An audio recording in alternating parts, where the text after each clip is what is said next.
ရီယာပိုင်းစားခြင်းပဲဟန်ကောင်တင်ဝေကန်ကြက်နေတော့မြန်မာပြည်အခန်းစုကိုထောက်ကြိုးစားနေခင်ဗျာလက်ရှိမှာတော့ကောက်ခန့်ကျော်ပြပတ်သေးကမ္ဘာနှုတ်ကြော်ဖြတ်ပြီးတော့ဆွဲလာတယ်ခင်ဗျာကောက်ခန့်ကျော်ပြန်ရထားသေးတယ်ကောက်ခန့်ကျော်ပဲကောက်ခန့်ကျော်ချိုးပေးလိုက်ပိတ်ပြီကိုတယ်ခင်ဗျာကောက်ခန့်ကျော်ရတော်လေးလောက်ပါကောင်းမွန်လာတဲ့ဘယ်တော်မှတစ်ချောက်ဆွဲယူပြီးတော့အိယာထဲမှာရှိတဲ့အသင်းပေါ်ပြတ်ချပေးကြရလဲဖြစ်ပါတယ်အသင်းပေါ်ရဲ့အနီးကချပေးမှုကိုကျွန်တော်们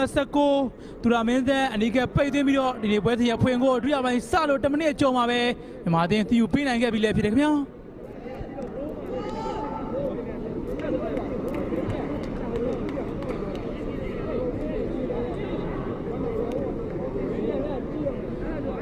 ကောင်းခန့်ကျော်ပြသေးတယ်ကမှ3လောက်ကိုကြော်ဖြတ်ပြီးတော့အေရတဲ့ဝင်ရောက်ကအနီးကချပေးပြီး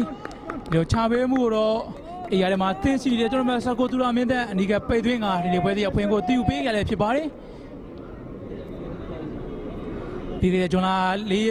ရက်နေ့မှာကစားခဲ့တဲ့ပွဲစဉ်မှာလည်းမြန်မာအသင်းတဲ့ဖွင့်ကိုသူပေးနိုင်ခဲ့တဲ့ကစားမတွေဖြစ်ကြတဲ့ကောင်းကင်ကျော်နဲ့သူရမင်းသက်တို့ရဲ့တစ်ဖက်ဆင့်ပဲဒီနေ့ပွဲစဉ်မှာထက်ပြီးတော့မြန်မာအသင်းတင်ကိုရခဲ့ပြီခင်ဗျာ